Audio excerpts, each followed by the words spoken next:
হুদ আলাইহিস সালাম সম্পর্কে আল্লাহ পাক বলছেন ওয়াইলা আদিন আখাহুম হুদান ক্বালা ইয়া কওমি ইবুদুল্লাহা মা লাকুম মিন ইলাহিন গায়রু। হুদকে আমি সামুদ জাতির জন্য, আমি সালেহ আলাইহিস সালামকে তার জাতির জন্য পাঠাইছি, হুদকে তার জাতির জন্য পাঠাইছি, এবং তারা সকলেই বলেছেন হে আমার জাতি, এক আল্লাহর গোলামি করো, এক আল্লাহর দাসত্ব করো, আর কারো গোলামি করা যাবে না। আল্লাহ পাক এরপরে বলেন শুধু নূহ, শুধু হুদ, শুধু সালেহ আর শুআয়ব নয়, শুধু মুসা আর ঈসা নয়, ওয়ালাকাদ বা'আসনা ফি কুল্লি উম্মাতির রাসূলা আন ইবুদুল্লাহা ওয়াজতানিবুত তাগুত। আমি প্রত্যেক জাতির জন্য রাসূল প্রেরণ করেছি এবং সকলেই দাওয়াত দিয়েছেন আন ইবুদুল্লাহ ওয়াজতানিবুত তাগুত, এক আল্লাহর গোলামি করো, এক আল্লাহর আনুগত্য করো, আর তাগুতকে বর্জন করো। তাগুত হচ্ছে সেই শক্তি যে শক্তি শুধু নিজেই আল্লাহর আইন অমান্য করে না, অন্যদেরকেও অমান্য করতে বাধ্য করে, তাকে কি বলা হয়? কোরআনে কারীম বলছে ওয়ামা আরসালনা মিন ক্বাবলিকা মির রাসূলিন ইল্লা নূহি ইলাইহি আন্নাহু লা ইলাহা ইল্লা আনা ফা'বুদুন। আল্লাহ পাক বলছেন হে নবী, তোমার পূর্বে এই পৃথিবীতে আমি যাদেরকে পাঠিয়েছি তাদের সকলের প্রতি আমি এই ওহী অবতীর্ণ করেছিলাম যে তারা তার জাতিকে বলবে লা ইলাহা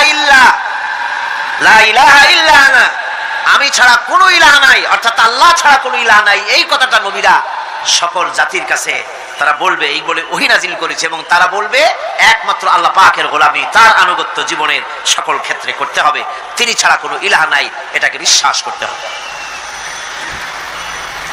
মেরাজ উপলক্ষে আল্লাহ পাক রাসূল কারীম সাল্লাল্লাহু আলাইহি ওয়াসাল্লামকে যে পেগাম দিয়েছিলেন, যে হাদিয়া দিয়েছিলেন, যে 14টি পেগাম ছিল, তার মধ্যে প্রথম পেগাম যেটা ছিল সেটা ছিল কি?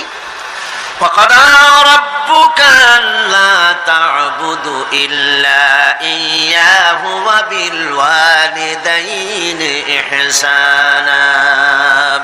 তোমার রবের পক্ষ থেকে এটা চূড়ান্ত রূপে ফয়সালা হয়ে গিয়েছে, চূড়ান্ত ফয়সালা হয়ে গিয়েছে যে দাসত্ব, গোলামি, আনুগত্য করতে হবে কেবলমাত্র আল্লাহ সুবহানাহু ওয়া তাআলা। আল্লাহ পাকের গোলামি ছাড়া কারো গোলামি করা যাবে না। আল্লাহ পাক পরিষ্কার বলেছেন ইনিল হুকমু ইল্লা লিল্লাহ আমারা আল্লাহ তা'বুদু ইল্লা ইয়্যাহু যালিকাদ দীনুল কাইয়্যিম।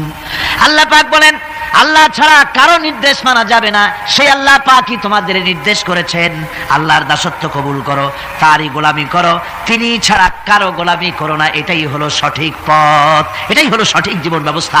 জীবনের সকল ক্ষেত্রে গোলামি হবে আল্লাহর, জীবনের সব ক্ষেত্রে গোলামি হবে কার? চিল্লায় বলুন, কার গোলামি হবে? তার কারণ আল্লাহ পাক বলেছেন আলা লাহুল খালকু ওয়াল আমর, সৃষ্টি যার, আইন চলবে তার। বলুন তো দেখি এই মানুষের স্রষ্টাকে? সন্দেহ আছে? সন্দেহ না থাকলে তা জোর করে বলতে আপত্তি কি? সমস্ত মানুষ তাওহীদি জনতা একযোগে বলুন এই পৃথিবীর সমস্ত মানুষের স্রষ্টাকে? আকাশের স্রষ্টাকে? বাতাসের স্রষ্টাকে? সবকিছুর মালিক হচ্ছেন আল্লাহ। তাহলে আইন দিবে কে? সে আল্লাহ পাকের আইন চলছে না। আল্লাহর আইন ক্যারেট করে মানুষের তৈরি করা মতবাদকে গ্রহণ করার জন্য মানুষ এগিয়ে যাচ্ছে। আসলে মানব রচিত মতবাদে পৃথিবীর মানুষের জন্য কোনো শান্তি কোনোদিন আসে নাই, আসতে পারেও না। তার কারণ হচ্ছে মানুষের জ্ঞান হলো সীমাবদ্ধ। মানুষের জ্ঞান কি? সীমাবদ্ধ। সীমাবদ্ধ জ্ঞান দিয়ে মানুষের জন্য কোনো স্থায়ী, কোনো সুন্দর শান্তির পরিকল্পনা দেওয়া সম্ভব নয়। যদি সম্ভব হতো শান্তির পরিকল্পনা দেওয়া, তাহলে সেই রাশিয়ার বুকে সমাজতন্ত্র চললো 72 বছর, কই সেখানে তো শান্তি দিতে পারলো না। সেই জায়গার মানুষেরাই এটার বিরোধিতা করলো, ঠিক কিনা? না, আমার দেশের লোকেরা গিয়ে মিছিল করছিল সমাজতন্ত্রের বিরুদ্ধে। রাশিয়া কারা মিছিল করেছে? ওরা নিজেরাই করেছে, ওরা নিজেরাই করেছে এর বিরোধিতা। মানুষ তার নিজস্ব মস্তিষ্ক দিয়ে স্থায়ী কোনো পরিকল্পনা দিতে পারে না, যার জন্যে সংবিধান যখনই তৈরি হয় তারপরের থেকেই শুরু হয় অ্যামেন্ডমেন্ট, নতুন নতুন সংযোজন, পরিবর্তন। এক এক সরকার আসে, তখন সপ্তম সংশোধনী, নবম সংশোধনী, দ্বাদশ সংশোধনীর আর অভাব থাকে না। এক একজনে আসে একটাকে ভালো মনে করে, আর একজনে এসে সেটাকে উল্টায় পাল্টাইয়া খারাপ মনে করে সেটাকে ভাইয়ে চলে দেয়। একজনে বলল যে দেশে ক্ষমতাকে বিকেন্দ্রীকরণ, ডিসেন্ট্রালাইজেশন করলে জাতির উন্নতি হবে, সুতরাং উপজেলা করলো উপজেলা। আর এক সরকার এলো, বললো যে না, এটা উপজেলা না, এটা হচ্ছে উপজালা, সুতরাং এটাকে বন্ধ করো। একজনে ভালো মনে করে আর একজনে খারাপ মনে করে, এভাবে করে শাসনতন্ত্রের ভিতরে বারবার পরিবর্তন আনাতে হয়। বলুন, আল্লাহর কোরআনের মধ্যে এই দীর্ঘ ১৫০০ বছরের মধ্যে কোন পরিবর্তনের প্রয়োজন হয়েছে? জোরে বলেন, হয়েছে? বিজ্ঞানের চরম উৎকর্ষের দিনে, বিজ্ঞানের উন্নতির দিনে, আজ বিজ্ঞান দর্শন সবকিছুর চরম উন্নতির দিনে আজও একথা প্রমাণিত হয়নি যে কোরআনে কারীমের অমুক আয়াতটি আজকের জন্য প্রযোজ্য নয়, অমুক কথাটি আজকের জন্য এই বিজ্ঞানের যুগে চলতে পারে না, এটা মধ্যযুগীয় অশিক্ষায় কুশিক্ষায় জর্জরিত যুগে চলতে পারে, আজকের যুগে চলতে পারে না, সুতরাং এটা বন্ধ করে দাও। এরকম কথা কেউ বলতে পেরেছে? হ্যাঁ, কিছু লোকেরা বলে কোরআনে কারীম বহু পুরানা, এই পুরানা কিতাব দিয়ে বর্তমান যুগ চলে না, এরকম বলে এক শ্রেণীর লোকেরা। এরা কারা? মহাকবি, বিশ্বকবি, কবি সম্রাট আল্লামা ইকবাল রাহমাতুল্লাহ আলাইহি ওদের সম্পর্কে বলেছেন, উনহি কা মাহফিল সওয়ারতা হো চরাগ মেরি হ্যায় রাত উনকি, উনহি কা মাহফিল সওয়ারতা হো चराग मेरी है रात उनकी, उन्हीं का मतलब कह रहा हूँ, जुबां मेरी है बात उनकी, उन्हीं का महफिल सवारता हूँ, चराग मेरी है रात उनकी। আমি অন্যের মাহফিল সাজাই, নিজের কোনো মাহফিল করার যোগ্যতা নাই। আমি অন্যের রাত্রে চেরাগ জ্বালাই, আমার নিজের কোনো রাত টাইট নাই। আমি অন্যের মতলব বলি নিজের মুখ দিয়া, আমার নিজের কোনো কথা নাই, অন্যের কথা আমার জিহ্বা দিয়া বলি। অর্থাৎ এই সমস্ত লোক যারা বলে কোরআন বর্তমান যুগে চলতে পারে না, মধ্যযুগীয়, এই লোকগুলি, এই কথাগুলি তাদের নিজেদের নয়। যেমন জেনের রুগীরা যে কথা বলে, সে কথা জেনের নয়, সে কথা রুগীর নয়, কথা জেনের। ওই রকম করে এই সব কথা যারা বলে, তাদের মাথার উপরে ভর করেছে কে? রাশিয়া। তাদের মস্তকের মধ্যে ভর করেছে পেন্টাগন, তাদের মস্তিষ্কে ভর করেছে শান্তিনিকেতন, দিল্লি, মস্কো, পিকিং। এই সমস্ত মাথার উপরে ভর করে ওদের মুখ থেকে কথা বেরোয়। তা নাহলে আজ পর্যন্ত কেউ বলতে পারেনি কোরআনে কারীমের মধ্যে এই আয়াতটা বর্তমান যুগে চলতে পারে না, এগুলো উলট পালট করে দেওয়া হোক, এই কথা কেউ বলতে পারে নাই। আমার বন্ধুগণ, মানুষের জ্ঞান সীমাবদ্ধ, মানুষ স্বার্থপর, সেই জন্য মানুষের জন্য স্থায়ী কোনো আইন সে তৈরি করতে পারে না। মানুষ কিভাবে স্বার্থপর দেখুন। আমি যদি আপনাদেরকে বলি যে আগামীকাল আপনাদেরকে এইখানে একজন লোককে আমি দায়িত্ব দেব, সেই ব্যক্তি, তাকে ৫,০০০ কমলা দেওয়া হবে। এই ৫,০০০ কমলাগুলি এই প্যারেড ময়দানের আশেপাশে যত 10 বছরের নিচে যত ছেলেপেলে আছে, সমস্ত ছেলেপেলেদেরকে দাওয়াত দিয়ে চট্টগ্রামের সব ছেলেদেরকে, শিশু কিশোরদেরকে একটা একটা করে কমলা সকলের হাতে দিয়ে দিবেন। এ দায়িত্ব দেওয়া হলো সলিমউদ্দিন নামক কোনো ব্যক্তিকে। সলিমউদ্দিন সাহেব কমলা নিয়ে দাঁড়ায় থাকলেন, ছেলেরা আসছে, উনি কমলা দিচ্ছেন একটা একটা করে। কিন্তু সামনে কিছুক্ষণ পরে দেখা গেল তার নিজের ছেলে এসছে, তারপরে দেখা গেল তার বোনের ছেলে এসেছে, তার ভাইয়ের ছেলে এসেছে। এখন আপনারা বলেন, অন্য ছেলেদের চাইতে নিজের ছেলেকে 2-1টা কমলা বেশি দিতে ইচ্ছে করবে না সলিমউদ্দিন? করবে কিনা? কন করবে। সামান্য কমলা বিতরণ করতে গিয়ে নিজের ছেলে বোনের ছেলের প্রতি যদি এভাবে বেশি দিতে ইচ্ছে করে, আর এটা স্বাভাবিক মানবীয় দুর্বলতা, তাহলে গোটা বিশ্বের মানুষের জন্য একটি গ্রহণযোগ্য আইন এই সংকীর্ণ স্বার্থপরতায় দুষ্ট কোনো মানুষকে এ দায়িত্ব দেওয়া যায় না। তাই আল্লাহ রাব্বুল আলামিন এ দায়িত্ব কাউকে দেননি, এ দায়িত্ব নিজে পালন করেছেন, আইন তিনি তৈরি করেছেন। ঠিক কিনা আমার ভাইরা? সেই জন্য আল্লাহ রাব্বুল আলামিন এইভাবে করে আইন কারো উপরে ছেড়ে দেননি, আইন নিজেই তৈরি করেছেন। পৃথিবীর মধ্যে যা কিছু এসেনশিয়াল মানুষের জন্য সবচাইতে বেশি গ্রহণযোগ্য, এবং অত্যন্ত জরুরি সেই জিনিসগুলো আল্লাহ নিজ হাতে রেখেছেন, মানুষের হাতে ছেড়ে দেননি। যেমন বাতাস, যেমন পানি, যেমন অক্সিজেন, এগুলি আল্লাহ নিজ হাতে রেখেছেন। কার হাতে এগুলি? এগুলি যদি আল্লাহ মানুষের হাতে ছেড়ে দিতেন তাহলে ক্ষমতায় গিয়ে বিরোধী দলকে বলতো অক্সিজেন দেওয়া যাবে না, আমার দলে আসো। বাতাস দেওয়া যাবে না, পানি দেওয়া যাবে না, মোটেও ক্ষমতা হাতে নাই। তাই চিৎকার মেরে বলেছে, ভাইয়ার আমার, বোনের আমার, ভাতে মারবো, পানিতে মারবো। ক্ষমতা মোটে নাই, তাই এই চিৎকার। আর যদি বাতাস, পানি, অক্সিজেনের মালিক যদি মানুষকে বানানো হতো তাহলে অপর গোত্র, অপর দলের লোকদেরকে তারা পিষে শেষ করে দিত। এই জন্য আল্লাহ পাক মানুষের অবস্থা জানেন। খুলিকাল ইনসানু দাঈফা, মানুষকে আসলে দুর্বল করে সৃষ্টি করা হয়েছে সকল দিক থেকে। তাই আইন তৈরি করার মতো এই বিরাট দায়িত্ব আল্লাহ মানুষের হাতে ছেড়ে দেননি। আইন তৈরি করেছেন আল্লাহ। কে তৈরি করেছেন? লোকেরা জিজ্ঞেস করেছিল, হে রাসূল, আইন তৈরি করার ব্যাপারে আমাদের কোনো অধিকার আছে কিনা, আমরাও কিছু সাজেশন দিতে পারি কিনা? আল্লাহ পাক শুনিয়ে দিলেন, কুল ইন্নাল আমরা কুল্লুহু লিল্লাহ, কুল ইন্নাল আমরা কুল্লুহু লিল্লাহ, বলে দাও একমাত্র আল্লাহর আইন চলবে। আল্লাহর আইনের ভিতরে আঙ্গুল ঢুকাবার অধিকার কারো নাই। জোরে বলেন সুবহানাল্লাহ। ব্যক্তির আইন, পরিবারের আইন, সমাজের আইন, রাষ্ট্রের আইন, জীবনের সব ক্ষেত্রে চলবে কেবলমাত্র আল্লাহ সুবহানাহু ওয়া তাআলা, তার বিধানই চলবে, মানুষেরটা চলতে পারে না। তবে মানুষ তাদের নিজস্ব জীবনযাত্রা প্রণালীতে কোনো নতুন কিছু করতে চাইলে তা করতে হবে কোরআনের আলোকেই, সুন্নাহর আলোকেই। যেহেতু গতকাল আমি বলেছি কোরআনে কারীম, কিন্তু আপনার কোরআনে কারীম সমস্ত নীতিমালার মূল নীতি হচ্ছে কোরআন। সমস্ত নীতিমালার মূল নীতি কোরআন। এখানে সব আছে। এখানে রাজনীতি, অর্থনীতি, সমাজনীতি, শ্রমনীতি, শিক্ষানীতি, যুদ্ধনীতি, বন্দিনীতি, স্বরাষ্ট্রনীতি, পররাষ্ট্রনীতি, সমস্ত গোষ্ঠী সুদ্ধা সব কোরআনের মধ্যে আছে। আল্লাহ বলেছেন তিবিয়ানান লিকুল্লি শাই, সবকিছুর বর্ণনা কোরআনে কারীমের মধ্যে আমি করে দিয়েছি। খুলে খুলে কোরআনে কারীমের মধ্যে বলে দিয়েছি, কোনো জিনিস বাদ দেওয়া হয়নি। গতকাল বলেছিলাম সেই পিঁপড়া থেকে শুরু করে হাতি পর্যন্ত, মাকড়সা থেকে শুরু করে মৌমাছি পর্যন্ত কোন জিনিস বাজ আছে কোন? বলেন, পিঁপড়ার নামে সূরা আছে না? হাতির নামে সূরা আছে? মাকড়সার নামেও সূরা আছে, নাম কি? আনকাবুত।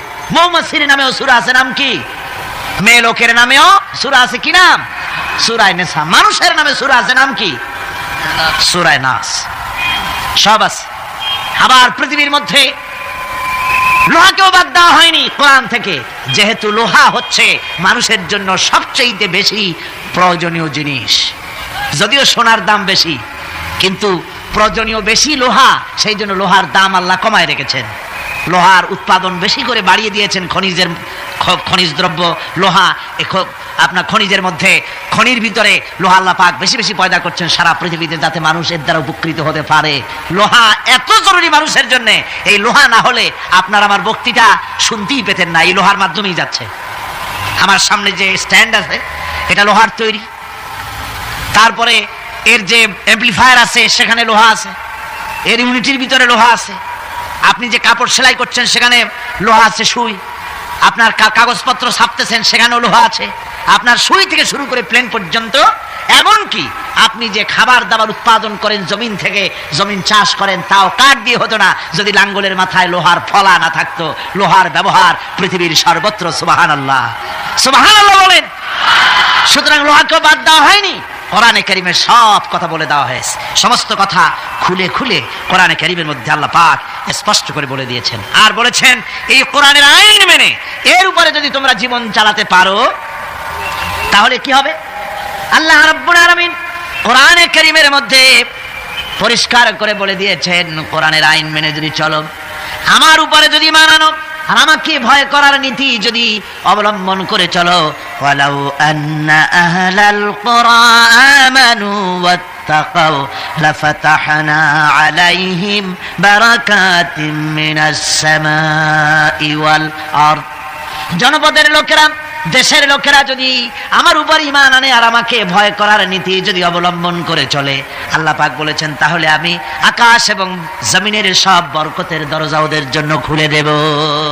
সুবহানাল্লাহ ওয়া বিহামদিহি। আকাশ এবং জমিনের বরকতের সব দরজা ওদের জন্য খুলে দেব যদি আমার উপরে আমাকে ভয় করো আর আমার উপরে ঈমান আনার নীতি নিয়ে যদি জীবন গড়ো। সুতরাং এই পৃথিবীতে শান্তি প্রতিষ্ঠা করতে হলে, শান্তি পেতে হলে তার পূর্ব শর্ত হচ্ছে জমিনে আইন চালু করতে হবে। কার? আরো জোরে বলে কার?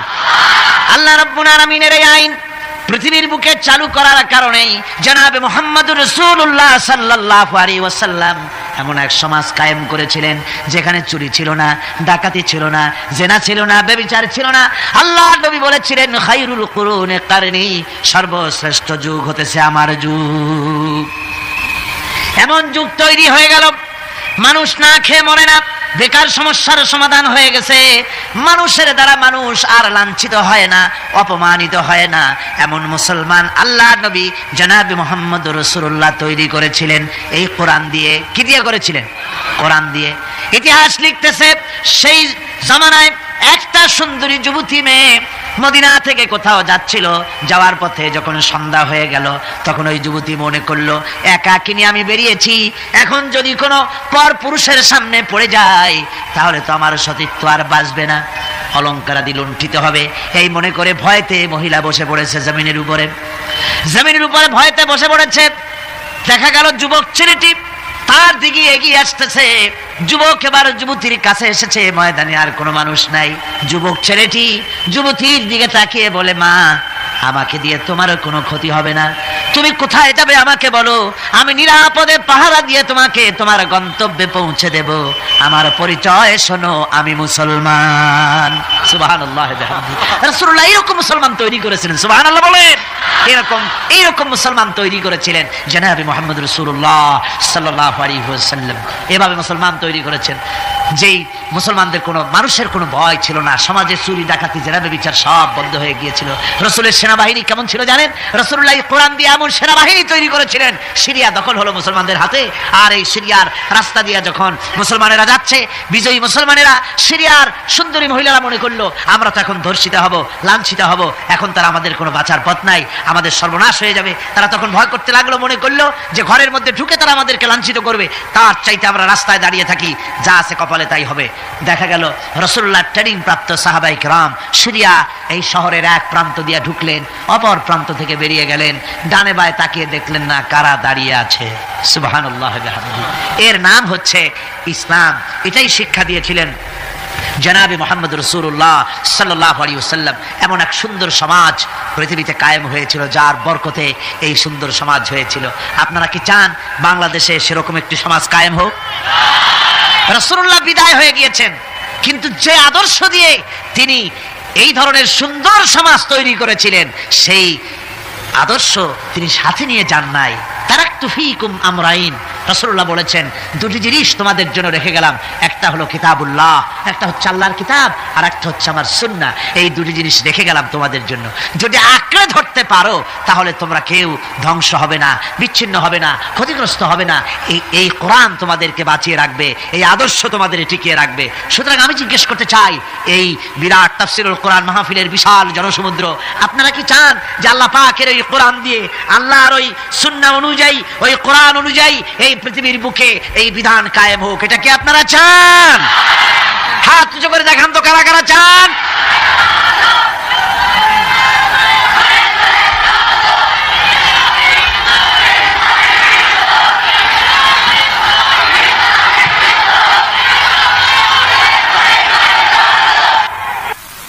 সুতরাং কোরআনে কারীমের আজকের যে জায়গা থেকে আমি আলোচনা করতেছিলাম সেখানে পরিষ্কার এই কথা বলে দেওয়া হয়েছে যে পৃথিবীতে নবী আগমন এজন্য শুধু নয় যে আপনাদেরকে আমাদেরকে শুধুমাত্র কিছু জামা কাপড় আর কিছু সুন্নতের কিছু ট্রেনিং তিনি দিবেন, এতটুকু নয়। নবীর আগমন ঘটেছে একেবারে মাথার চুল, হাতের নখ কাটা থেকে শুরু করে রাষ্ট্র পরিচালনা পর্যন্ত সব শিখাবেন নবী। সব কে শিখাবেন? নবী শিখাই দিবেন সবকিছু, কোনো কিছু বাদ থাকবে না। আর মানুষের তৈরি করা মতবাদ প্রতিষ্ঠিত থাকবে না, প্রতিষ্ঠিত হবে আল্লাহর আইন। প্রতিষ্ঠিত হবে কার আইন? আল্লাহ রাব্বুল আলামিন বলছেন হুয়াল্লাযী أرسل رسوله بالهدى ودين الحق ليظهره على الدين كله। রাসূল প্রেরণের উদ্দেশ্য সব রকমের মানুষের তৈরি করা মতবাদের উপরে ইসলামকে তিনি বিজয়ী করে দেবেন। নবী বিদায় হয়ে গেছেন, আল্লাহর নবী, তিনি এই আদর্শ তাকে যে কারণে পাঠানো হয়েছিল সেই কারণে তিনি সফল হয়েছিলেন কিনা বলুন? কি বলেন, সফল কিনা? পরিপূর্ণ সফল। মুহাম্মদ সাল্লাল্লাহু আলাইহি সাল্লাম রাষ্ট্র পরিচালনা করেছেন, নিজে প্রেসিডেন্ট হয়েছেন, রাষ্ট্র পরিচালনা করে ইসলামী রাষ্ট্র গঠন করে তারা প্রেসিডেন্ট হয়ে রাষ্ট্র পরিচালনা করে দুনিয়ার মানুষকে তিনি দেখায় গেছেন। সুবহানাল্লাহি ওয়া বিহামদিহি। রাসূল বিদায়ের পরে এই দায়িত্ব কাদের এখন? মুসলমানদের। জোরে বলেন, দায়িত্ব কাদের? এ দায়িত্ব আজ মুসলমানদের। আমরা কি সে দায়িত্ব পালন করছি? না, পরিপূর্ণরূপে সে দায়িত্ব আমরা পালন করছি না। আমরা দায় সারা গোছের কাজ করে যাচ্ছি, আমরা দায় সারা গোছের কাজ করে যাচ্ছি। আমরা দুনিয়ার সকল মতবাদের সাথে সম্পর্ক রাখি, ইসলামের সাথেও রেখে গতকাল যে আলোচনা করেছিলাম খানিকটা মুনাফিকি আচরণ করে যাচ্ছি। কথা ঠিক কিনা? খানিকটা মুনাফিকি আচরণ করে যাচ্ছি। আমাদেরকে স্পষ্টভাবে ইসলামের ময়দানে আসতে হবে। আজকে বলেন আপনারা, আমার দেশের কোর্ট কাছারিতে আল্লাহ বলছেন আমার দ্বীন প্রতিষ্ঠা হবে, আমার দেওয়া জীবন ব্যবস্থা প্রতিষ্ঠিত হবে সকল মতবাদের উপরে। তাহলে বলেন, আমাদের কোর্ট কাছারিতে যে বিচার হয়, ফায়সালা হয়, তা কি এই কোরআন অনুযায়ী হয়? আমার দেশের চোরের শাস্তি কি কোরআন অনুযায়ী হয়? জিনাকারের শাস্তি কি কোরআন অনুযায়ী হয়? মদখোরের শাস্তি, ডাকাতের শাস্তি, হত্যাকারীর শাস্তি কি কোরআন অনুযায়ী হয়? হয় না। আমার দেশের বিচার ফায়সালা, আমার দেশের আইন ও কানুন, আমাদের দেশের শিক্ষা ভবন, আমাদের দেশের সেক্রেটারিয়েট, আমাদের দেশের বঙ্গভবন, আমাদের দেশের কলেজ, ইউনিভার্সিটি, অফিস, আদালত, কল কারখানা, কোথাও কোরআনের পূর্ণাঙ্গ আইন মেনে চালানো হয় না। এরপরেও যদি আমরা নিজেদেরকে খাঁটি মুসলমান বলে দাবি করি, হ্যাঁ করতে পারি, মুখ যখন আছে করতে পারি, কিন্তু আল্লাহর কাছে খাঁটি মুসলমান হিসেবে বিবেচিত হব কিনা চিন্তা করার যথেষ্ট অবকাশ রয়েছে। ঠিক কিনা? কর ভেবে দেখতে হবে, ভেবে দেখতে হবে। সাহাবায়ে কেরাম কেন মার খেলেন? কেন মার খেলেন আল্লাহর পয়গম্বরেরা? চিন্তা করার কারণ আছে। যতই বলি নবীওয়ালা কাম করছি, যতই বলি জান্নাতের কাজ করছি, তাহলে জান্নাতের কাজ আপনি করছেন, নবীওয়ালা কাম করছেন, তাহলে আপনার সামনে নবীদের সামনে যেসব স্টেশন এসছে সে স্টেশন আসে না কেন? আপনি যাবেন চট্টগ্রাম থেকে ঢাকা যাওয়ার জন্য ট্রেনের টিকিট করেছেন, টিকিট করে ট্রেনে উঠেছেন, স্টেশন আসা উচিত ঢাকার দিকে আখাউড়া, তারপরে কি বলে লাকসাম, কুমিল্লা, ফেনী, এই স্টেশন যদি আসে তাহলে বোঝা যাবে ট্রেন কোথায় যাচ্ছে, ঢাকার দিকে। কিন্তু টিকিট করেছেন ঢাকার, উঠেছেন ট্রেনে, এবার স্টেশন আসতেছে শ্রীমঙ্গল, স্টেশন আসছে কুলাউড়া, স্টেশন আসতেছে ফেঞ্চুগঞ্জ, তাহলে কি বুঝতে হবে কোথায় যায়? একেবারে উল্টা, সিলেটের দিকে ট্রেন চালু হয়ে গেছে। কাজে আপনার কাজ যদি সত্যি নবীওয়ালা হয়, সত্যি ইসলামের উপরে ভিত্তি করে হয়, তাহলে স্টেশন আসবে আবু জাহাল, স্টেশন আসবে আবু লাহাব, আসবে উতবা, আসবে মুগীরা, আসবে হিন্দা, আসবে ওহদ, আসবে বদর, আসবে ফাতে মক্কা। যদি এই সব স্টেশন না আসে, এসব স্টেশনের পরিবর্তে আসে কমলা, আঙ্গুর, বেদানা, হাদিয়া, নাজরানা, তাহলে বুঝতে হবে ট্রেন ঠিক মতো যাচ্ছে না। টিকিট করছেন ঠিক, ট্রেনে উঠছেন ঠিক, কিন্তু আপনার ইচ্ছে মতো গন্তব্যে ট্রেনটা যাচ্ছে না। আচ্ছা, এখন কি করবেন? আপনার ইচ্ছা যাবেন মদিনায়, কোথায় যাবেন? মদিনায়। গাড়িতে উঠেছেন, এবার এ গাড়ি মদিনার দিকে যাওয়ার জন্য যে সব স্টেশন আসা উচিত সে স্টেশন আসতেছে না, স্টেশন আছে উল্টা। এখন আপনি করবেন কি? স্টেশন আসতেছে মস্কো দিয়ে যাওয়ার, স্টেশন আসতেছে আমেরিকা দিকে যাবার স্টেশন। এখন আপনি কি করবেন? আপনি যদি আপনার সিটে বসে ড্রাইভারকে গালাগালি করেন, তাতে কোনো ফায়দা হবে? আপনি যদি আপনার সিটে বসে রাগ করে নিজের চুল আর দাড়ি টানিয়ে টানিয়ে ছেড়েন, যাবো আমি মদিনায়, নিয়ে যায় আমারে মস্কো, কি সর্বনাশ, এ যদি রাগ করে দাড়ি চুল ছেড়েন, তাতে কোনো ফায়দা হবে? তারপরে রাগ করে নিজের সিটটা যেদিকে ট্রেন যাচ্ছে ওদিক থেকে ঘুরাইয়া পিছনের দিকে দিয়ে দিলেন, তাতে কোনো লাভ হবে? কিসে লাভ হবে? লাভ হবে চেইন পুল করতে হবে, গাড়ির চেন টানতে হবে, গাড়ি ঝাঁকুনি খেয়ে দাঁড়ায় যাবে। ড্রাইভারকে বলতে হবে, বেটা এই গাড়ি 95% যাত্রী মদিনার, আর তুমি নিয়ে চলেছ গাড়িকে দিল্লির দিকে, নিয়ে চলেছ পেন্টাগনের দিকে, গাড়ি ফিরাও।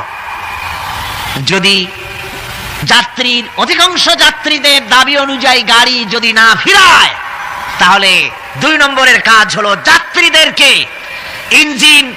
ইঞ্জিনে যে দখল করে আছে যে ড্রাইভার, তাকে কিক আউট করে দিয়ে ইঞ্জিন নিজের দখলে এনে একদম মদিনার দিকে ঘুরিয়ে দেওয়া। এটাই হলো একমাত্র পথ।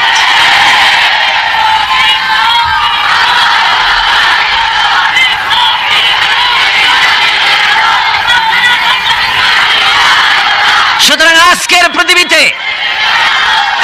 পৃথিবীতে দেশে দেশে মুসলমানের ইসলাম চায়।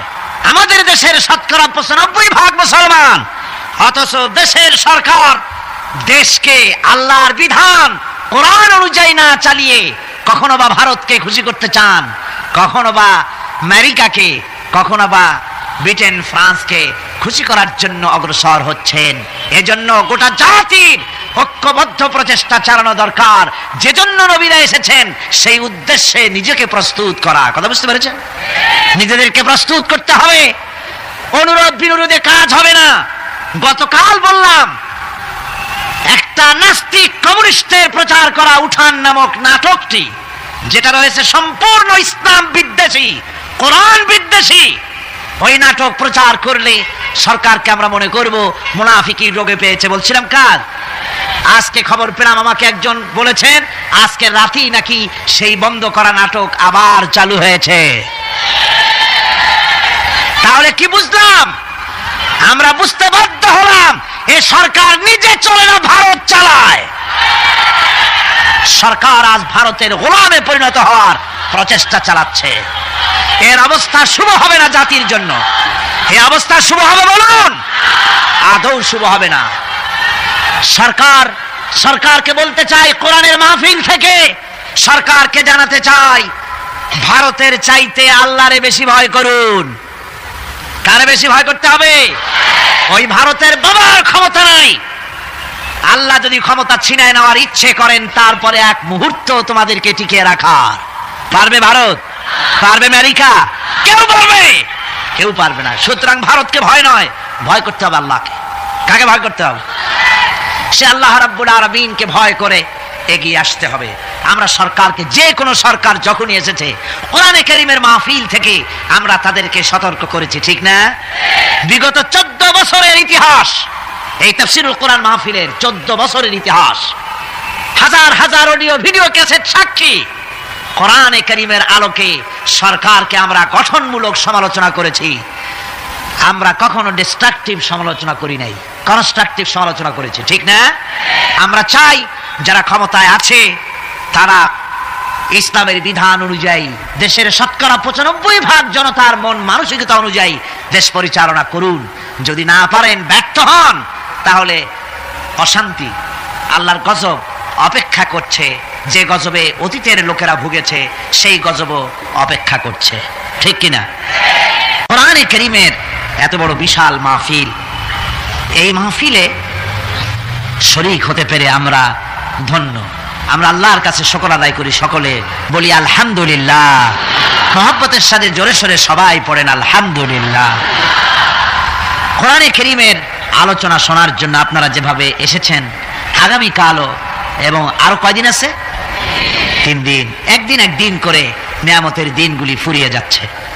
আপনারা আপনাদের বন্ধু বান্ধবদের সকলকে দাওয়াত দিয়ে নিয়ে আসবেন। এ মাহফিল এমনই এক বরকতপূর্ণ মাহফিল যে বাংলাদেশের অনেকগুলি জেলা থেকে এই শীতের প্রচণ্ডতা উপেক্ষা করে, পকেটের পয়সা খরচ করে কোরআনে কারীমের এই তাফসীর শোনার জন্য এ মাহফিলে হাজির হয়। সবাই বলেন আলহামদুলিল্লাহ। এই বরকত থেকে মাহরুম হবেন না। আপনারা সবাইকে ডেকে ডেকে নিয়ে আসবেন। আর আসার সময় আপনারা বাসে, ট্রাকে অথবা পায়ে হেঁটে যেমনি আসবেন, আসার সময় মিছিল করে করে আসবেন, যাওয়ার সময় মিছিলের আকারে যাবেন, যাতে করে যারা হিংসুক আছে, এই মাহফিল যাদের বরদাস্ত হয় না, তারা কিন্তু সুযোগ পেলে ফাঁকে ফোঁকে আঘাত হানতে পারে।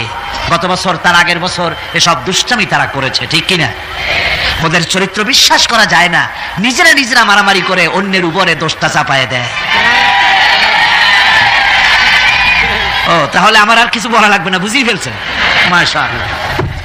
আমি আপনাদের খেদমতে আরজ করছি যে এদের চরিত্রই এইটা, এদের চরিত্রই এটি। সুতরাং আপনারা যাবেন মিছিল সহকারে। কি সহকারে যাবেন? আসবেনও মিছিল সহকারে, যাবেনও মিছিল সহকারে। কোনো আজে বাজে উস্কানিমূলক স্লোগান দেওয়ার কোনো প্রয়োজন নাই। আসতেছেন তো কোরআনের মাহফিলে, স্লোগান হবে নারায়ে তাকবীর, আল্লাহু আকবার, আল কোরআনের আলো ঘরে ঘরে জালো, আল হাদিসের আলো ঘরে ঘরে জালো।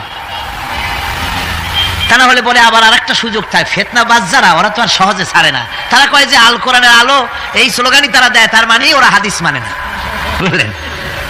যারা সুবিধাবাদী, সুযোগ সন্ধানী, তারা এই ধরনের খুঁতটুত কোনো জায়গায় পাইলে, সেই জন্য স্লোগান, আমরা তো কোরআন, আমরা মুসলমান, আমরা কি মুসলমান, কোরআন হাদিসের জন্যই আমরা সংগ্রাম করি। কাজে আল হাদিসের আলো, আল কোরআনের আলো ঘরে ঘরে জালো। বিপ্লব, বিপ্লব, ইসলাম ছাড়া অন্য কিছু, বাস এই কয়টা স্লোগান দিয়ে দিয়ে যাবেন আর আসবেন। জোরে সরে মোহব্বতের সাথে সবাই পড়েন আলহামদুলিল্লাহ। আপনারা সেই আসরের নামাজের পর থেকে দূর দূরান্ত থেকে এখানে এসেছেন। এখন আজকে বেশ ঠান্ডা হাওয়া প্রবাহিত হচ্ছে, যদিও আমার সামনে আলোচনা লম্বা ছিল, কিন্তু সেই লম্বা আলোচনা করতে আমি সাহস পাচ্ছি না। আমি সংক্ষেপে আজকের আলোচনা সেরে দেব ইনশাআল্লাহ। আজকে সূরাতুল ফুরকান, যেখান থেকে আমরা আলোচনা করেছি গত 3 দিন,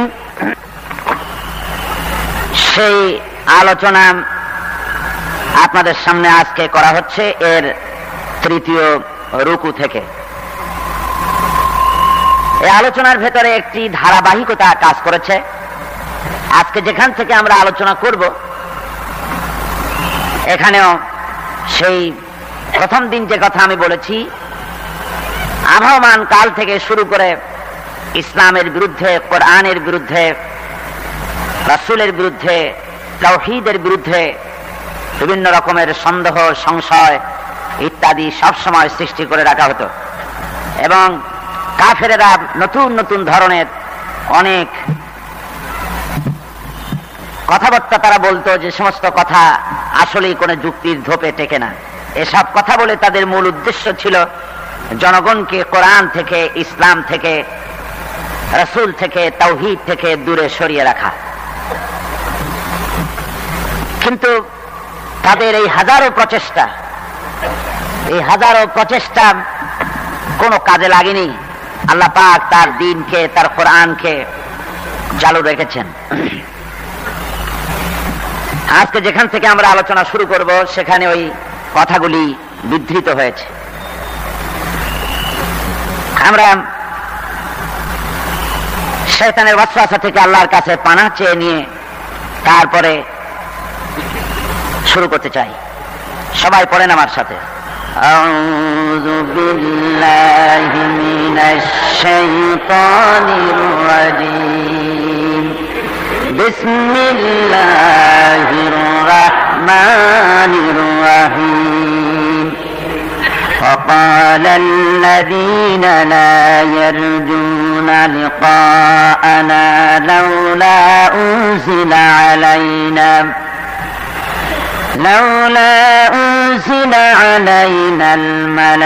الملائكة أو نرى ربنا لقد استكبروا في أنفسهم وعتوا عتوا كبيرا يوم يرون الملائكة لا بشرى يومئذ للمجرمين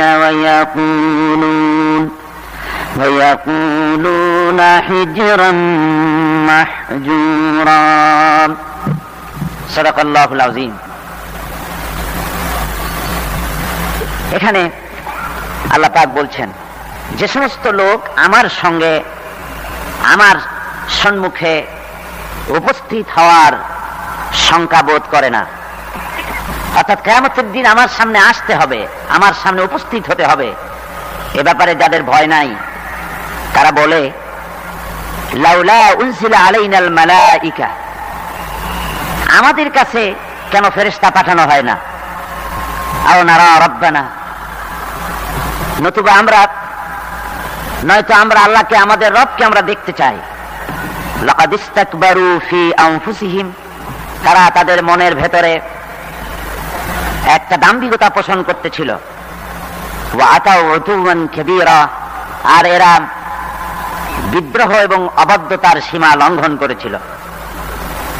একথার দ্বারা এটা বলা হচ্ছে যে অবিশ্বাসীদের একটি বক্তব্য ছিল এই, যে আল্লাহ পাক যদি বাস্তবিকই মানুষের কাছে কোনো হেদায়েতের বাণী শোনাতে চান, তাহলে শুধু রসুলের কাছে ফেরেশতা পাঠাবেন, এটা কেমন কথা? আমাদের সকলের কাছে ফেরেশতা আসা উচিত।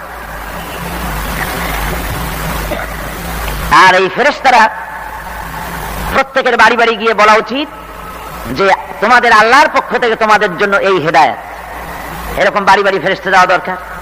অথবা বিরাট জনসমাবেশ করে সেখানে ফেরেশতারা দাঁড়ায় বক্তব্য রাখবে, আল্লাহর কথা বলবে যে আল্লাহর এই হেদায়েত এসেছে।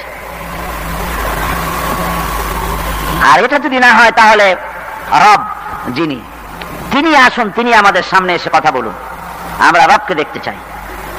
এইভাবে তারা বলতো। সূরা আনআমে আল্লাহ রাব্বুল আলামিন বলেছেন যে এইভাবে করে যখনই কোনো আয়াত নাজিল হতো তখন তারা বলতো ক্বালু লান নুমিনা হাত্তা নুতা মিসলা মা উতিয়া রাসূলুল্লাহ, আমরা ততক্ষণ পর্যন্ত এই সমস্ত কথা বিশ্বাস করব না যতক্ষণ পর্যন্ত রাসূলুল্লাহর কাছে যে জিনিস পাঠানো হয়েছে তা আমাদের কাছে পাঠানো না হয়। অর্থাৎ আল্লাহ নিজেই আসবেন এবং আল্লাহ নিজে এসে বলবেন যে বান্দারা তোমাদের নিকট আমার আবেদন এই। এইভাবে আল্লাহ এসে নিজেই আমাদের সামনে ধরনের কথা বলা দরকার। অবিশ্বাসীদের এই সমস্ত কথার জবাবে আল্লাহ রাব্বুল আলামিন বলছেন ওয়ালাউ নাযালনা আলাইকা কিতাবান ফি কিরতাসিন ফালামাসুহু বিআইদিহিম, আল্লাহ রাব্বুল আলামিন বলেন আমি যদি আপনার প্রতি ওহীর আকারে কিতাব নাজিল না করে যদি কাগজে লেখা কোরআন শরীফ কাগজে লেখা কিতাব যদি নাজিল করে দিতাম, এমনকি তারা যদি তা স্পর্শ করেও দেখত, তাহলে তারা কি বলতো? লাকালাল্লাযীনা কাফারু ইন হাযা ইল্লা সিহরুম মুবিন, ওরা স্পর্শ করে এই কিতাবকে তারপরে বলতো যে এটা হচ্ছে একটা স্পষ্ট জাদু, তারা এটাকে জাদু বলে ঘোষণা করে দিত। সুতরাং এই সমস্ত কথা বলে তারা আসলে কোরআন থেকে নিজেরাও দূরে থাকতে চায় এবং অন্যদেরকেও দূরে রাখতে চায়। তারা বলে, আল্লাহ রাব্বুল আলামিন বলছেন ইয়াউমা ইয়ারাউনাল মালাইকাতা লা বুশরা ইয়াউমা ইযিল লিল মুজরিমিন, যেদিন আসলে তারা ফেরেশতা দেখবে, যেদিন তারা আসলেই ফেরেশতা দেখতে পারবে, সেদিনটা অপরাধীদের জন্য কোনো সুসংবাদের দিন হবে না। ফেরেশতা যেদিন তারা দেখতেই পারবে ইয়াকুলুনা হিজরাম মাহজুরা, সেদিন তারা চিৎকার মেরে বলবে আল্লাহ আশ্রয় চাই, এভাবে চিৎকার মারতে থাকবে যেদিন সত্যি ফেরেশতা দেখবে। ওয়াকাদিমনা ইলা মা আমিলু মিন আমালিন ফাজআলনাহু হাবাআম মানসুরা, আর আমি তাদের সমস্ত কৃতকর্ম আমলগুলিকে সব ধূলিকণার মতো উড়িয়ে দেব। আসহাবুল জান্নাতি ইয়াওমাইযিন খায়রুম মুস্তাকাররান ওয়া আহসানু মাকিলা, সেদিন হাসরের ময়দানে জান্নাত এবং জাহান্নামীদের অবস্থা একরকম হবে না। যারা জান্নাতের অধিকারী হবে তারা উত্তম জায়গায় অবস্থান করবে, কল্যাণজনক জায়গায় অবস্থান করবে এবং দ্বীপ্রহরে সময় কাটাবার জন্য তারা উত্তম স্থান লাভ করবে। অর্থাৎ জাহান্নামীরা আর জান্নাতীরা কিয়ামতের দিন তাদের এক অবস্থা হবে না। ওই প্রচন্ড রৌদ্রের তাপে জাহান্নামীদের কষ্ট হবে ঠিকই, কিন্তু জান্নাতীদের কোনো কষ্ট হবে না। সুবহানাল্লাহ ওয়া বিহামদিহি। আল্লাহ রাব্বুল আলামিনের হাবিব জনাবে মুহাম্মদ রাসূলুল্লাহ সাল্লাল্লাহু আলাইহি ওয়াসাল্লাম বলেছেন কিয়ামতের ময়দানে আল্লাহর কসম করে বলছি, সেদিন জাহান্নামীদের ভীষণ কষ্ট হবে, আর জান্নাতীদের জন্য অত্যন্ত আসান হবে, অবস্থাটা খুবই আরামের হবে। নবীজি বলেন, এক ফরজ নামাজ, এক ওয়াক্ত ফরজ নামাজ আদায় করতে যে সময়টুকুন লাগে, কিয়ামতের মাঠের এই সময়, এত বড় বিরাট লম্বা সময়, জান্নাতীদের জন্য এরকম হালকা হয়ে যাবে। সুবহানাল্লাহ। হযরত আবু সাঈদ খুদরী রাদিয়াল্লাহু তাআলা হাদিস কেন বর্ণনা করেছেন, এক ওয়াক্ত নামাজ, একটা ফরজ নামাজ পড়তে যতটুকুন সময় লাগে, এতটুকুন সময়ের ভেতরে জান্নাতীদের কারবার শেষ হয়ে যাবে। সুবহানাল্লাহ বিহামদি। আর ওদের কারবার তো শেষই হবে না। ويوم تشقق السماء بالغمام ونزل الملائكة تنزيلا। ওরা ফেরেশতা দেখতে চায়, সেদিন আসমান সমূহ বিদীর্ণ হয়ে মেঘ পুঞ্জ বেরিয়ে আসবে, আত্মপ্রকাশ করবে, তার ভেতর থেকে ফেরেশতারা ক্রমাগত নাযিল হতে থাকবে। আর অবস্থাটাই হবে, আল মুলকু ইয়াওমাইযিল হাক্কু লির-রাহমান ওয়া কানা ইয়াওমান আলাল কাফিরিন আসীরা। আর সেদিনের বাদশাহী হবে কেবলমাত্র রহমানেরই। ওয়া কানা ইয়াওমান আলাল কাফিরিন আসীরা। আর সেই কিয়ামতের দিন, সেই সময়টা হবে কাফেরদের জন্য বড়ই কঠিন। এখানে কিয়ামতের কিছু কথা বলা হচ্ছে, কিছু আভাস দেওয়া হচ্ছে যে আসমান সমূহ বিদীর্ণ হয়ে মেঘ পিণ্ড বেরিয়ে আসবে এবং তার থেকে ক্রমাগত ফেরেশতারা নাযিল হতে থাকবে। আল্লাহর হাবিব বলেছেন, কেউ যদি কিয়ামতের দৃশ্য দেখতে চায়, সেজন্য সূরা ইযা শামসু কুবিরাত ওয়া ইযা সামাউন ফাতারাত ইযা সামাউন শাক্কাত, এই সূরাগুলি যেন পড়ে, তাহলে কিয়ামতের দৃশ্য তার চোখের সামনে প্রতিভাত হবে। কিয়ামতের দৃশ্যটা আসলে কেমন হবে, সেই সূরাগুলি তেলাওয়াত করলে সে বুঝতে পারবে। যেমন আল্লাহ পাক বলছেন, ইযাস সামাউ ফাতারাত ওয়া ইযাল কাওয়াকিবু তাফারাত ওয়া ইযাল বিহারু ফুজ্জিরাত ওয়া ইযাল কুবুরু বুসিরাত। যখন আকাশসমূহ চূর্ণ বিচূর্ণ হয়ে যাবে আর তারকাসমূহ বিক্ষিপ্ত হয়ে পড়বে, সমুদ্র মহাসমুদ্রগুলি দীর্ণ বিদীর্ণ হয়ে যাবে, কবরগুলি সব উদ্গীরণ করে দেবে, তার মধ্যে যা আছে সে সবগুলি। আবার আল্লাহ পাক বলেন, ইযা শামসু কুবিরাত ওয়া ইযান নুজুমু কাদারাত ওয়া ইযাল জিবালু সুয়্যিরাত। সূর্য যখন ঢেকে যাবে, তারকাগুলি যখন বিপর্যস্ত হয়ে যাবে, আর পাহাড়গুলি যখন চালিয়ে দেওয়া হবে, এই দৃশ্য তোমরা দেখতে পাবে। ফাইযান নুজুমু তুমিসাত ওয়া ইযাস সামাউ ফুরিজাত ওয়া ইযাল জিবালু নুসিফাত। সেদিন অবস্থা এমন হবে, সমস্ত তারকাগুলি স্তিমিত হয়ে যাবে আর আকাশসমূহ দীর্ণ বিদীর্ণ হয়ে যাবে, আর দেখতে পাবে পাহাড়গুলি, সমস্ত পাহাড়গুলিকে উড়িয়ে দেওয়া হবে। আবার অবস্থা আরো কি হবে, فإذا برق البصر وخسف القمر وجمع الشمس والقمر। যখন চক্ষু বিস্ফারিত হয়ে যায় মানুষের, চাঁদ আর সূর্য নিষ্প্রভ হয়ে যাবে, সব একাকার হয়ে যাবে, চন্দ্র এবং সূর্য তার অস্তিত্বকে হারিয়ে ফেলবে।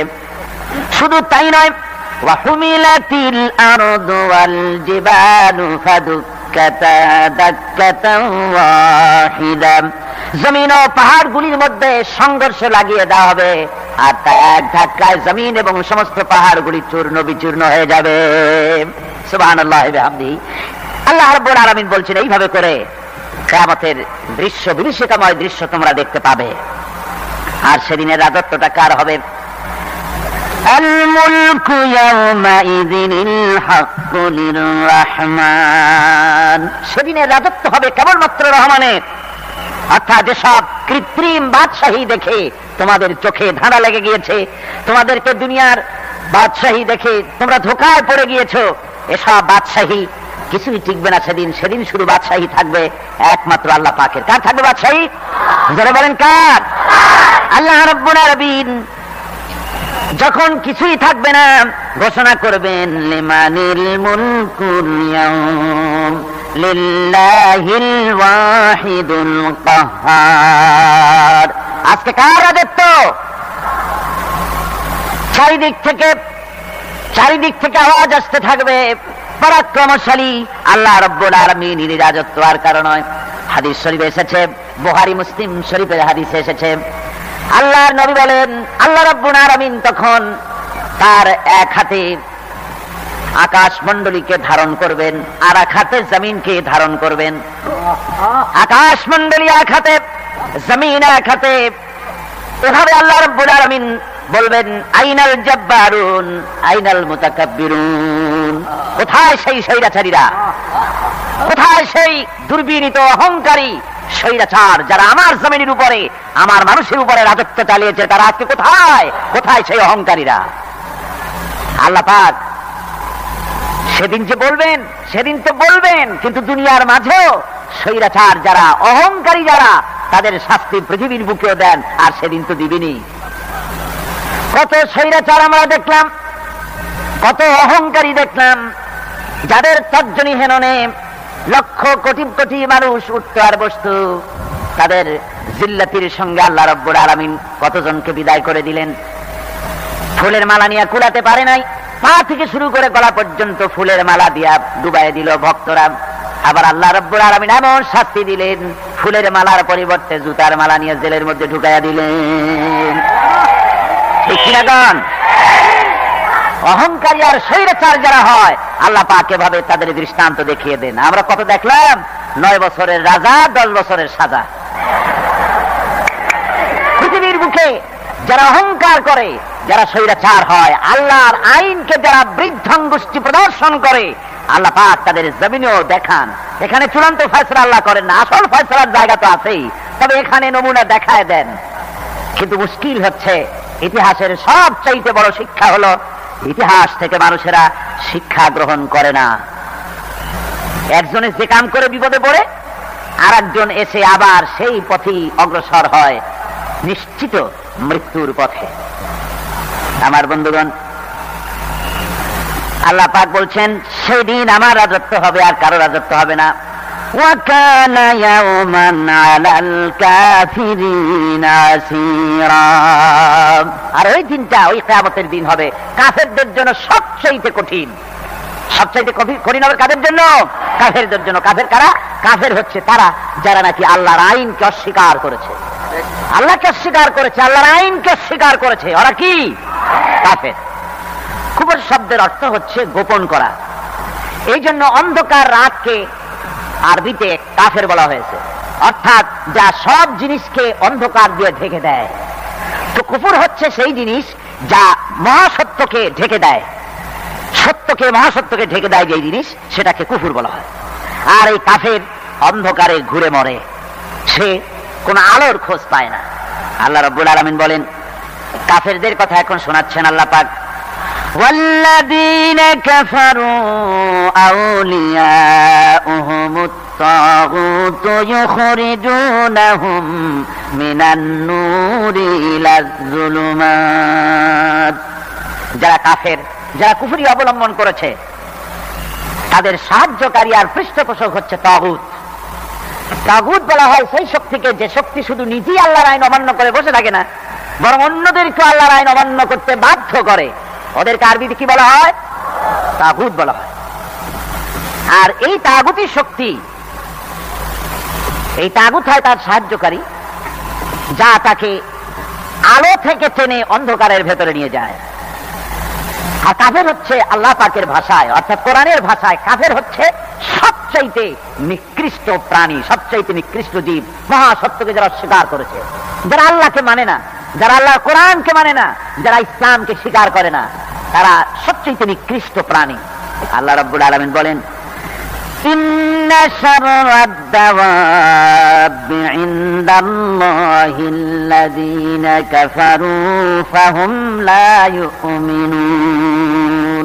নিশ্চয়ই আল্লাহর জমিনে সব বিচরণশীল জীব যত আছে, আল্লাহ বলছেন আমার জমিনে বিচরণশীল জীব যত আছে, তার মধ্যে সবচাইতে নিকৃষ্ট প্রাণী হলো যারা ঈমান আনে নাই, যারা বিশ্বাস করেন আমি আল্লাহকে, যারা পরকালকে বিশ্বাস করে নাই, যারা কোরআনকে বিশ্বাস করে নাই, যারা ইসলামকে বিশ্বাস করে নাই, পৃথিবীর মধ্যে তারা সবচাইতে নিকৃষ্টতম প্রাণী। আল্লাহ বলেন শুধু নিকৃষ্ট জনক নিকৃষ্ট প্রাণী বললেই সারে না, এরা হলো চতুষ্পদ জানোয়ারের মতো। কে বলতেছেন? আমি বলছি না, কিন্তু আল্লাহ পাক বলতেছেন চতুষ্পদ জানোয়ারের মতো কাফেরেরা। وَمَثَلُ الَّذِينَ كَفَرُوا كَمَثَلِ الَّذِي يَنْعِقُ بِمَا لَا يَسْمَعُ إِلَّا دُعَاءً وَنِدَاءً। এই কাফেরদের দৃষ্টান্ত হচ্ছে সে রাখালের মতো, যে রাখাল তার পশুদেরকে ডাকে, আর ওই পশুরা একটা ডাক শোনে মাত্র, কিন্তু কি যে বলে তা তো পশুতে বোঝে না। ভালো বুঝতে পারছে?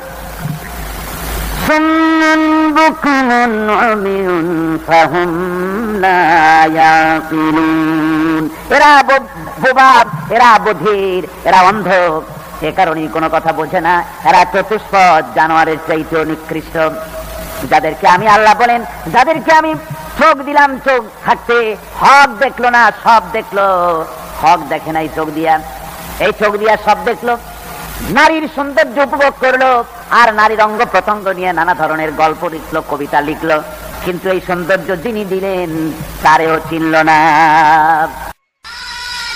একদা সুখদায়ক প্রমোদা বদন দর্শন করিব ঝরিল নয়ন। হেসে কহে সে রূপসী সবিস্ময় মন, কহ দেখি মহাশয় কহ কি কারণ। বিষয় বিরাগী তুমি ভুবনে প্রচার, কি হেতু জন্মিল তব মানস বিকার। সামান্য ললনারূপ করি দর্শন, উচিত না হয় তব অশ্রু বরিশন। বুজুর্গ ব্যক্তি ওই মহিলার দিকে তাকিয়ে তাকিয়ে কাঁদতেছেন।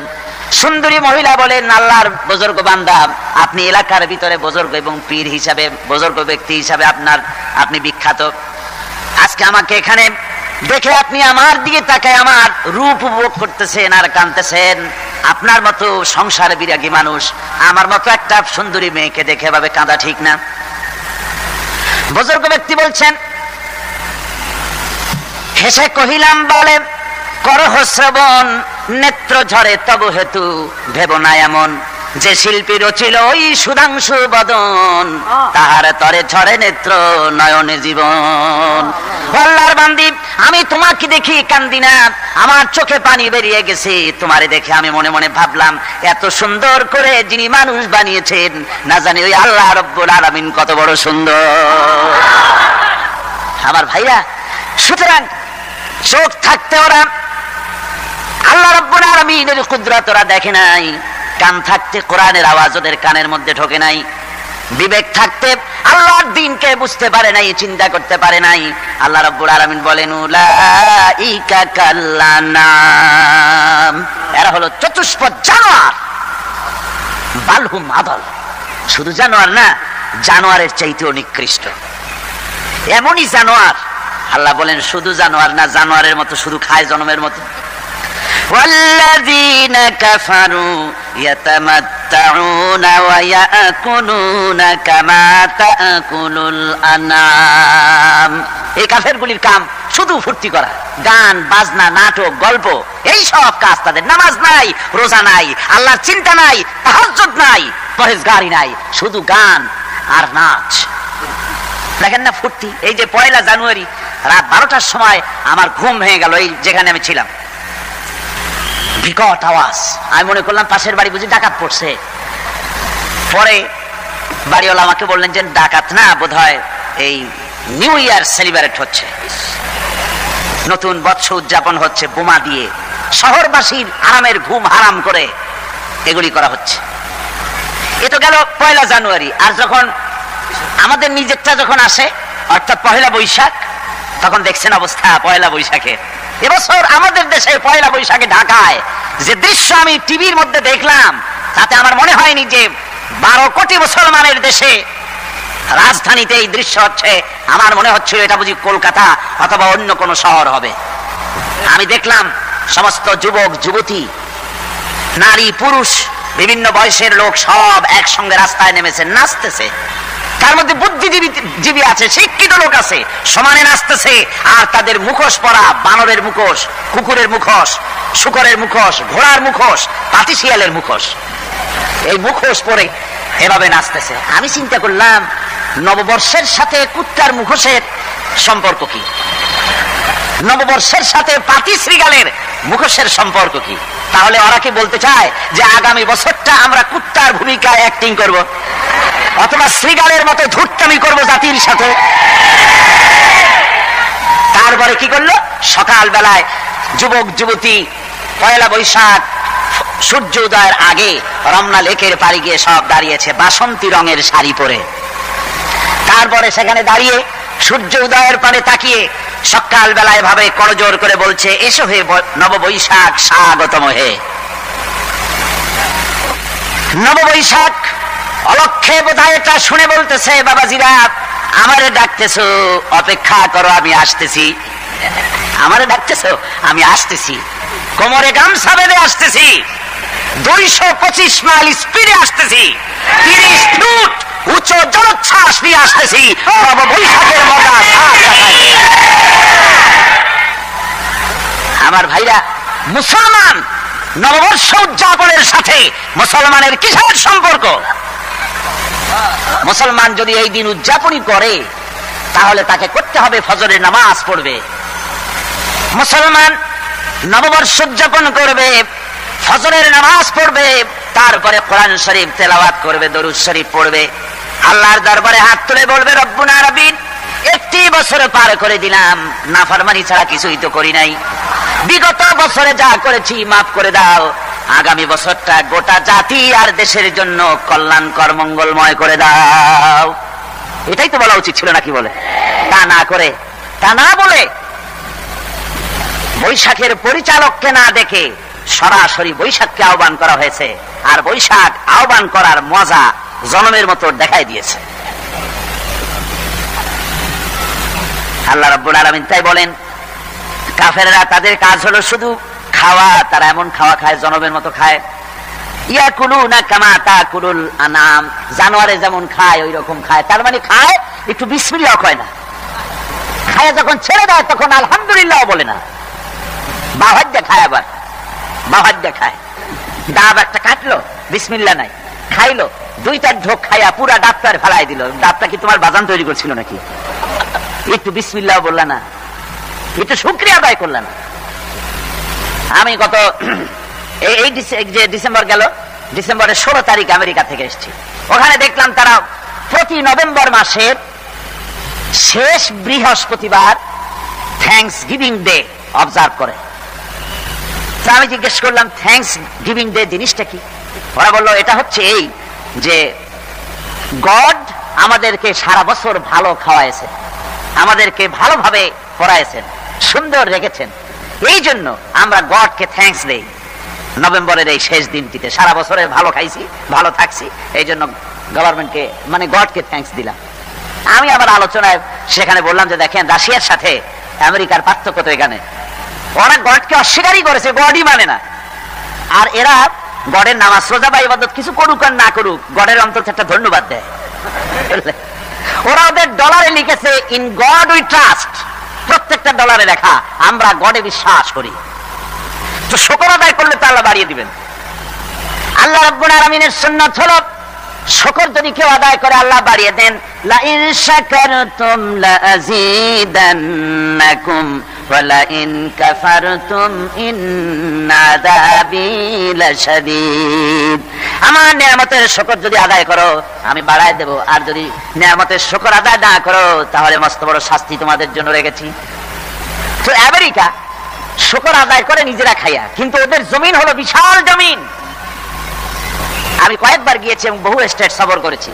ওদের জমিন এত ফার্টাইল, জমিনে যদি রীতিমতো তারা ফসল ফলাতো, এই ফসল সারা দুনিয়ার দরিদ্র ভুভুক্ষ জনতাকে খাওয়াইয়া বাঁচাইতে পারত, কিন্তু ওরা তা করে না। ওরা করে কি? ওরা মুনাফার হার, বাজার দর ঠিক রাখার জন্য নির্দিষ্ট পরিমাণ জমিনে ফসল ফলায়, কিন্তু জমিন এতই উর্বর, ওদের মেজারমেন্ট করা, মাপ করা, হিসাব করা ফসল হয় না, ফসল হয় বেশি। তখন বাড়তি ফসলকে তারা প্রতি বছর লক্ষ লক্ষ টন আলু আর গমকে তারা সমুদ্রে নিক্ষেপ করে।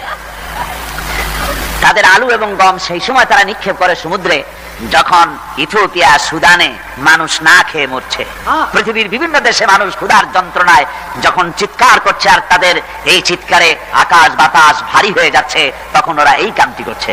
তাই আমি ওই প্রথম দিন বলেছিলাম যে রাশিয়া যেমন খান খান হয়েছে, অস্তিত্ব বিলুপ্ত হয়েছে আল্লাহর সাথে নাফরমানি করার কারণে। আপনারা বলতে পারেন কমিউনিজম কি একটা সহজ ব্যাপার? একটা বিরাট শক্তি, পৃথিবীর বুকে কত দেশ তারা ডমিনেট করতেছিল, কোন যুদ্ধ নাই, কোন রক্তপাত নাই, বিনা ধাক্কায়, বিনা বাতাসে, বিনা ঝড়ে বিশাল মহিরুহু চিৎপটান। এটা হলো কেন? কেন হলো রাশিয়ার এই দশা? আমি লালদিঘির ময়দানে বলে গেছিলাম, আমি চিন্তা করে যেটা পাইছি সেটা হচ্ছে এই দুনিয়ার সমস্ত মতবাদ আল্লাহকে কোনো না কোনো প্রকারে স্বীকার করে।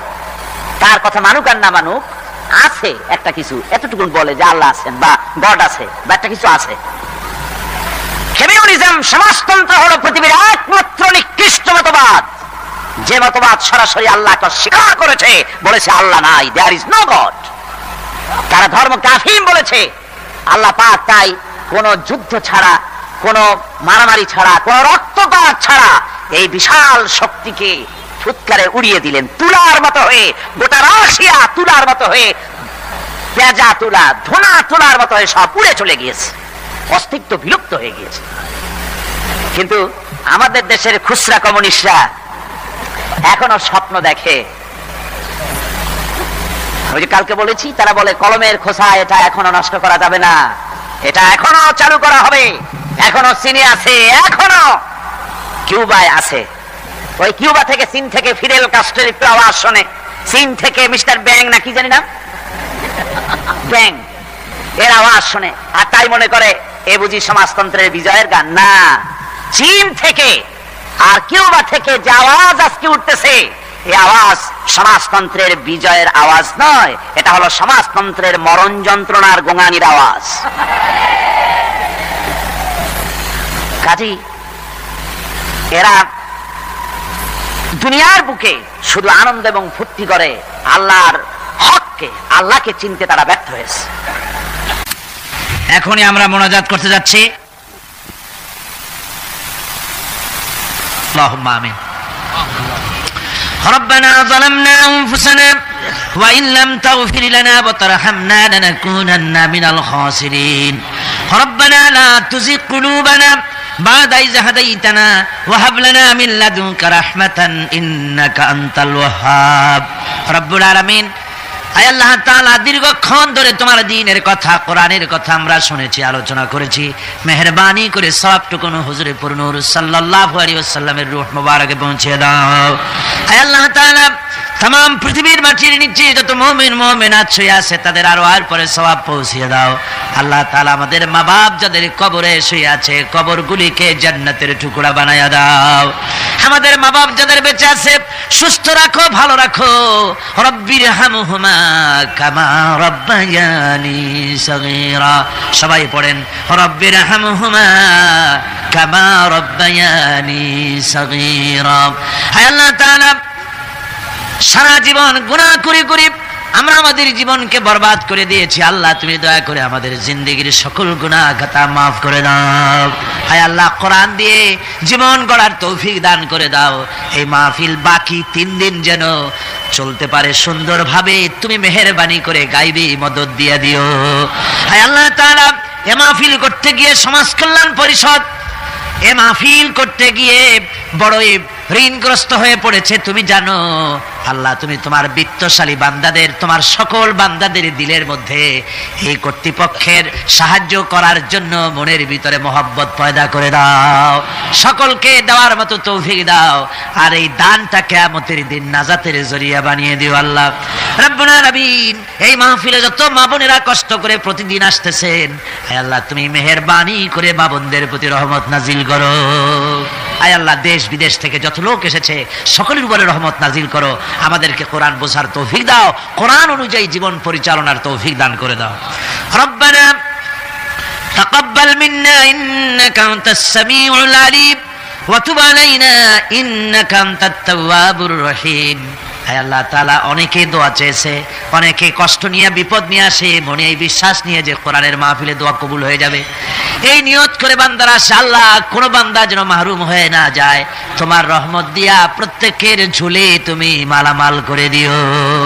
সুবহান রাব্বিকা রাব্বিল ইজ্জাতি আম্মা ইয়াসিফুন ওয়া সালামুন আলাল মুরসালিন আলহামদুলিল্লাহি রাব্বিল আলামিন ওয়াজআল আখিরা কালিমাতিনা ইনদাল মাউত লা ইলাহা ইল্লাল্লাহু মুহাম্মাদুর রাসূলুল্লাহ।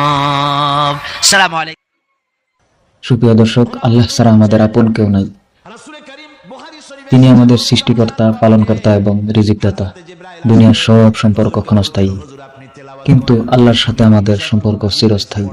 যখন সব দিক থেকে মানুষ বিমুখ হয়, তখন একমাত্র আল্লাহ আমাদের ভরসা ও আশ্রয়। তাই আসুন আমরা সব সময় আল্লাহর উপর ভরসা রাখি, তার নির্দেশ মেনে চলি এবং জীবনের প্রতিটি ক্ষেত্রে ওনাকেই স্মরণ করি। আল্লাহ আমাদের একমাত্র অভিভাবক, একমাত্র রক্ষাকারী এবং সত্যিকারের আপনজন। সুপ্রিয় দর্শক, ভিডিওটি যদি ভালো লাগে একটি লাইক দিন, শেয়ার করে অন্যকে দেখার সুযোগ করে দিন, আর কমেন্টে আপনাদের মূল্যবান মন্তব্যটা লিখতে ভুলবেন না। আজকের মতো এই পর্যন্তই। পরবর্তী ভিডিওতে আবার দেখা হবে। আসসালামু আলাইকুম।